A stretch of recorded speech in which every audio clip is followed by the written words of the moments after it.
السلام علیکم۔ اردو کے نئے لیکچر کے ساتھ آپ کی خدمت میں حاضر ہیں۔ کچھ احباب نے بہت پسندیدگی کا اظہار کیا اور ساتھ سجیشنز بھی دیں کہ آپ اس موضوع پر لیکچر دیں، تو انہی میں سے کچھ دوستوں کی فرمائش پر آج کا لیکچر پیش کیا جا رہا ہے۔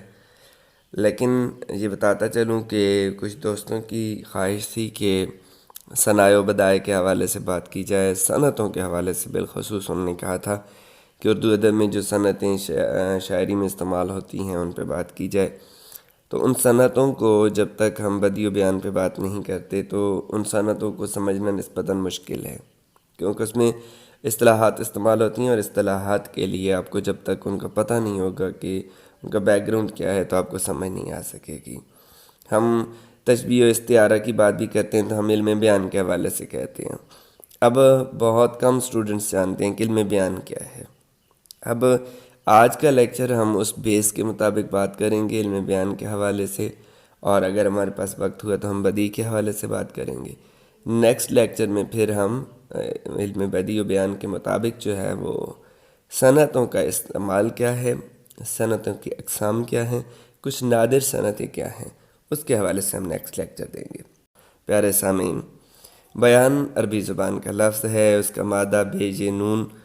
ہے، بین سے ہے۔ لفظ بیان ایک نہایت اہم ادبی اصطلاح کے طور پر مروج ہے۔ اس سے قبل کہ ہم اس کے اصطلاحی مفہوم اور اس کی جہات کا جائزہ لیں، ہم دیکھتے ہیں کہ فرہنگ اصطلاحات علوم ادبی کے مطابق کچھ تعریف یوں ملتی ہے کہ ظاہر کرنا، کھول کر بات کرنا۔ علوم بلاغت میں سے ایک علم جس میں تشبیہ، استعارہ، مجاز اور کنایہ وغیرہ سے بحث کی جاتی ہے۔ نور اللغات کے مطابق علم بیان کی تعریف کچھ یوں ملتی ہے کہ بیان، عربی، فصاحت، زبان آوری، ظاہر اور مذکر ہے۔ یہ یعنی عربی زبان کا لفظ ہے اور مذکر استعمال ہوتا ہے۔ اس کے معنیوں میں قول، تقریر، گفتگو، اہل مقدمہ یا گواہوں کا اظہار، شہادت، تفصیل، تفسیر، باب، مضمون، فصل، مقدمہ، معاملہ، ذکر، کیفیت، حالت، جیسے بیان کر کے رونا، رپورٹ، جز، اطلاع، وہ علم جس میں تشبیہ، مجاز، استعارے، کنایہ وغیرہ کی مدد سے ایک معنی کو کئی طریق سے ادا کرتے ہیں۔ فرہنگ آصفیہ کے مطابق بیان اسم مذکر ہے، عربی زبان کا لفظ ہے۔ اس کے معنیوں میں صاف بولنا، سخن روشن، واضح، آشکارا، تقریر، گفتگو، اظہار، شہادت، تفصیل، تفسیر، بخان، حجو، نندہ، باب، مضمون، فصل، مقدمہ، معاملہ، ذکر، کیفیت، حالت، جیسے بیان کر کے رونا۔ وہ علم جس میں تشبیہ، مجاز، استعارہ، کنایہ وغیرہ کی مدد سے ایک معنی کو کئی طریق سے ادا کر سکیں، علم بیان کہلاتا ہے۔ اس کے ساتھ ساتھ علم بیان جامع اللغات کے مطابق گفتگو، تقریر، قول، مقولہ اور اسی سے ملتے جلتے الفاظ ہیں۔ المنجد کے مطابق بھی بیان کے معنی وہ کہتے ہیں کہ البیان مصدر ہے، فصیح گفتگو جو ما فی الضمیر کو ظاہر کرے، اور یہ وہی بیانہ سے، بیان سے اس کو کرتے ہیں۔ ابان شیعہ یعنی شے کو واضح کرنا، آپ عربی زبان میں آپ دیکھتے ہیں۔ تو ایسے کے ساتھ ساتھ آپ ہم دیکھتے ہیں کہ مختصر المعانی میں جو ہے وہ عربی میں اس طرح اس کا ملتا ہے، کیا کہتے ہیں کہ وہ ایک ایسا علم ہے کہ جس سے ادراکات جزیہ پر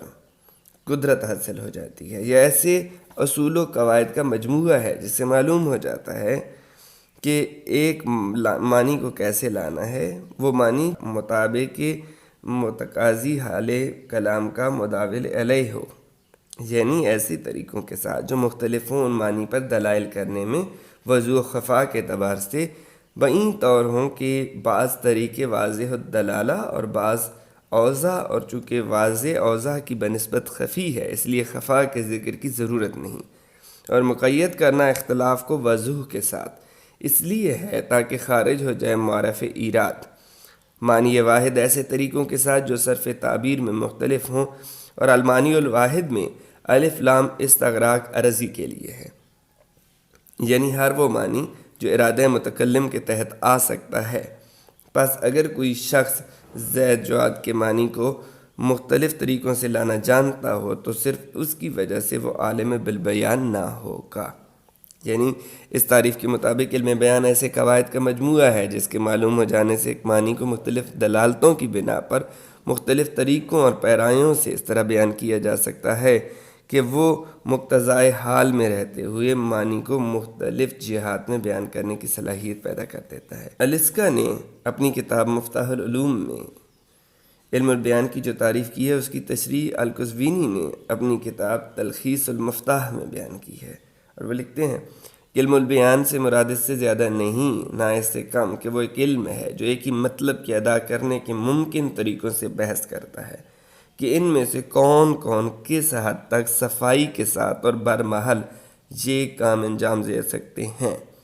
چونکہ جو لفظ بھی استعمال کیا جائے وہ یا تو پورے معنی ادا کرے گا یا جزوی طور پر، اور پھر معنی مراد کو ایسے بیرونی الفاظ کی مدد سے ادا کیا جائے گا جس کی دلالت سے مخاطب آگاہ ہے۔ پس متکلم کو ادائے مطلب کے لیے متعدد پیرائے دستیاب ہو سکتے ہیں۔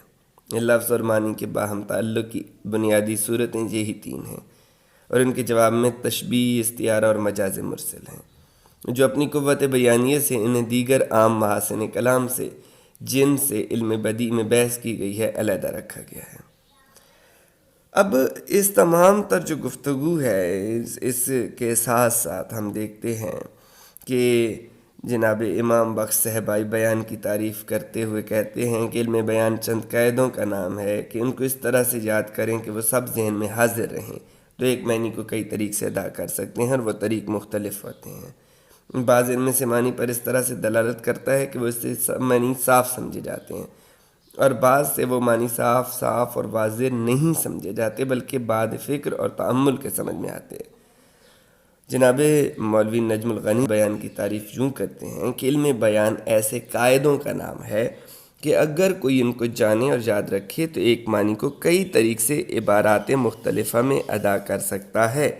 جن میں بعض طریق کی دلالت معنی پر بعض طریق سے زیادہ واضح ہوتی ہے۔ پس اگر کوئی شخص بعض معنی ایسے مختلف طریقوں میں ادا کرے کہ ان میں وضوح دلالت کا اختلاف نہ ہو بلکہ صرف الفاظ کے اختلاف ہو، اس طرح کے الفاظ مترادف میں معنی کو ادا کرے، جیسے کہ زید کریم ہے اور زید سخی ہے، یا زید بہادر ہے اور زید جری ہے، تو یہ بیان کے قبیل سے نہ ہوگا،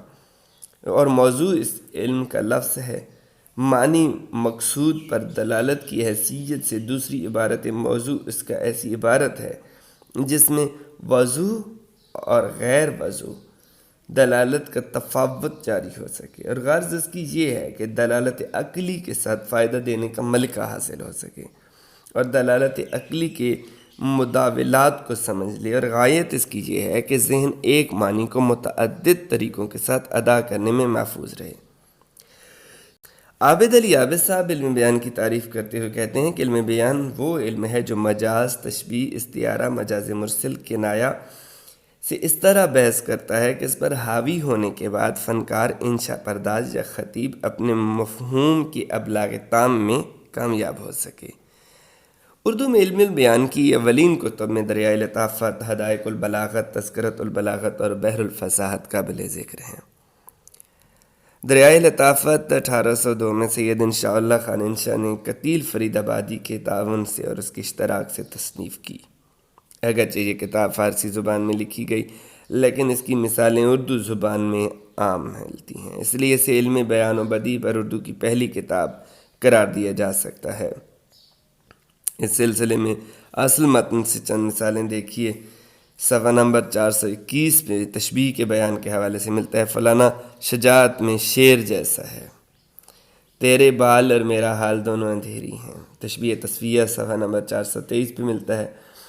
گلاب کو طاق میں رکھ دو، مجاز صفحہ نمبر 426۔ تو اس کتاب میں جو صنعتوں کے حوالے سے بھی بیان ہے،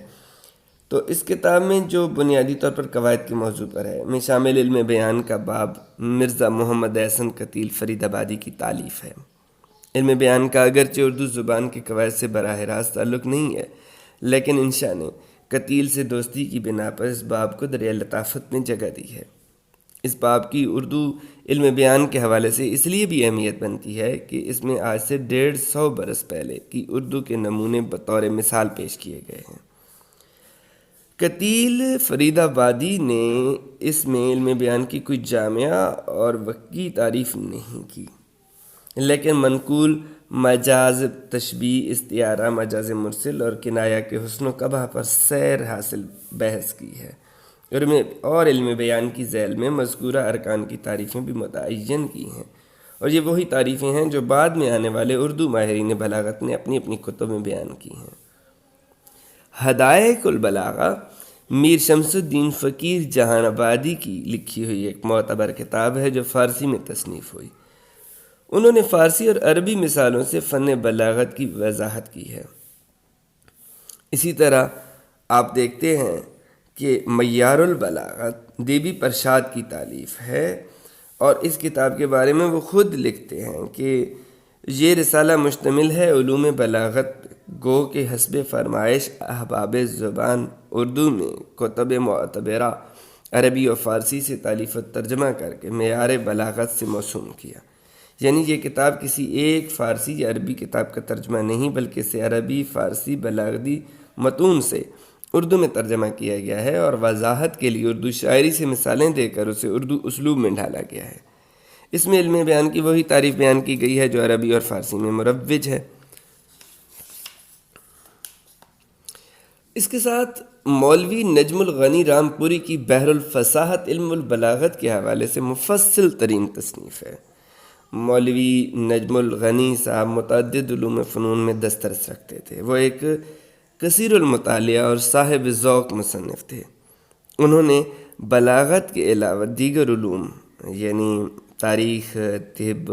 مذہب، تصوف اور قواعد لسانی پر بڑا گراں قدر کام کیا ہے، لیکن ان کی اصل پہچان بحر الفصاحت ہے۔ اس کتاب میں فاضل مصنف نے علم بیان اور ان کے ارکان کی تعریف اور وضاحت بڑی تفصیل سے اور نہایت چھوٹے انداز میں بیان کی ہے۔ انہوں نے بھی علم بیان کی تعریف پہلے سے موجود عربی، فارسی اور اردو کتب کو پیش نظر رکھتے ہوئے کی ہے۔ علم البیان کے حوالے سے نجم الغنی صاحب نے بحر الفصاحت نے بڑی تفصیل سے کام لیا، اور تقریباً پہلے 10 صفحات علم بیان اور مختلف دلالتوں کی تعریف پر انہوں نے کی ہیں، جبکہ بعد میں 170 صفحات بیان کی تفصیل اور وضاحت کے لیے مختص کی ہیں۔ تسہیل البلاغت سجاد مرزا کے مختلف لیکچرز کا مجموعہ ہے جو 1920 کے لگ بھگ دہلی سے شائع ہوئی۔ اس کتاب کے حوالے سے مصنف خود لکھتے ہیں کہ حیدرآباد دکن کے نظام کالج میں 1915 میں جب اردو کی جگہ خالی ہوئی تو راکم کا انتخاب کیا گیا۔ طلبہ کالج کو علم بلاغت کی تحصیل میں مدد دینے کے لیے میں نے یہ مجموعہ بطور لیکچر تیار کیا تھا جو عام فائدے کی غرض سے اہل ملک کے سامنے پیش ہے۔ مسائل وہی ہیں جو بلاغت کی کتابوں میں مذکور ہیں، طرز بیان البتہ میرا ہے، اور یہ خیال رکھا گیا ہے کہ یہ اس قدر قریب الفہم ہو کہ مبتدیوں کو سمجھنے میں ذرا دقت نہ ہو۔ اب یہ جو آپ کے سامنے بیان کی گئی ہیں، جتنے بھی ہم نے وضاحتیں بیان کی ہیں اور جتنے بھی آپ کے سامنے ہم نے لیکچرز کے حوالے دیے ہیں، یہ سارے کے سارے حوالے دراصل علم بیان کو سمجھنے کے حوالے سے ہیں۔ اگر ہم علم البیان کو اس طرح سے دیکھتے ہیں تو ہمارے پاس ایک کتاب آئین بلاغت مرزا محمد عسکری کی ملتی ہے، اور وہ تعریف کرتے ہیں علم بیان کی کہ علم بیان سے وہ علم مراد ہے جس کے جاننے سے ایک معنی کو متعدد اور مختلف طریقوں سے ظاہر کر سکتے ہیں۔ علم بیان سے وہ علم مراد ہے جس کے جاننے سے ایک معنی کو متعدد اور مختلف طریقوں سے ظاہر کر سکتے ہیں۔ خورشید حسین بخاری تاج فصاحت و بلاغت میں علم بیان کی تعریف اس طرح کرتے ہیں کہ علم بیان چند ایسے قاعدوں کا نام ہے کہ ان پر عمل کرنے سے ایک معنی کو کئی طریقوں سے کئی عبارتوں میں اس طرح ادا کیا جا سکتا ہے کہ ان میں سے بعض طریقے دلالت معنی کے اعتبار سے دوسروں سے زیادہ واضح ہو جاتے ہیں۔ اب جو تعریفیں آپ کے سامنے پیش کی جاتی ہیں یہ معمولی سے اس اختلاف یا معمولی سے فرق کے ساتھ، اختلاف تو نہیں کہہ سکتے، فرق کے ساتھ، معمولی سے فرق کے ساتھ وہ ایک جیسی ہیں۔ اب عابد علی عابد صاحب نے جو سوال اٹھائے ہیں علم بیان کے حوالے سے وہ بہت اہم ہے۔ عابد علی عابد صاحب سوال کچھ اس طرح سے اٹھاتے ہیں کہ کہتے ہیں کہ ایک ہی معنی اپنی تمام دلالتوں کے ساتھ مختلف طریقوں میں ادا ہو سکتا ہے۔ دوسرے نمبر پہ وہ کہتے ہیں کہ الفاظ کے بدلنے سے معنی بدل نہیں جاتا۔ پھر کہتے ہیں کیا تعریف میں مجاز کا ذکر ضروری نہیں؟ کیا تشبیہ مجاز میں واقعی شامل ہے؟ کیا غایت علم مجاز کو واضح کیا گیا ہے؟ اب یہ سارے کے سارے سوال جو ہے وہ علم بیان کے حوالے سے بڑے اہم ہیں، اور اس طرح سے ہمیں یہ معلوم ہوتا ہے کہ علم بیان جو ہے وہ فن بلاغت کی ایک ایسی اہم ترین شاخ ہے جو کلام کو، ایک ہی بات کو مختلف انداز اور مختلف پڑاؤں میں بیان کرنے میں معاونت پیش کرتی ہے۔ اب انہی چیزوں کو ہم دیکھتے ہیں تو علم بیان میں ہمیں پھر تشبیہ مل جاتی ہے، استعارہ مل جاتا ہے، ہمیں مجاز مرسل مل جاتا ہے، ہمیں تلمیح مل جاتی ہے، ہمیں مختلف چیزیں ملتی ہیں جس کے حوالے سے ہم اپنے بیان کو جو ہے وہ مضبوط بناتے ہوئے ملتے ہیں۔ اگلا جو ہمارا لیکچر ہوگا وہ ہم علم بدیع کے حوالے سے بات کریں گے کہ علم بدیع کیا ہے۔ آج کے لیکچر میں بہت سی یقینی بات ہے کہ اغلاط بھی ممکنات میں سے ہیں، غلطیاں بھی ہو سکتی ہیں، کوئی بھی انسان مکمل نہیں ہو سکتا، تو اگر کوئی غلطی آپ کو نظر آئے تو ہنسی مذاق اڑانے کی بجائے آپ کہہ دیں، کمنٹس میں آ جائیں، مجھ سے ڈائریکٹ رابطہ کر لیں، فیس بک پہ آ جائیں، میسنجر میں آ جائیں، واٹس ایپ کر لیں، میری ٹائم لائن پہ ہی میرا واٹس ایپ نمبر لکھا ہوا ہے تاکہ میں اپنی اصلاح کر سکوں۔ میں مکمل نہیں ہوں، مجھ میں بہت سی اغلاط ہیں،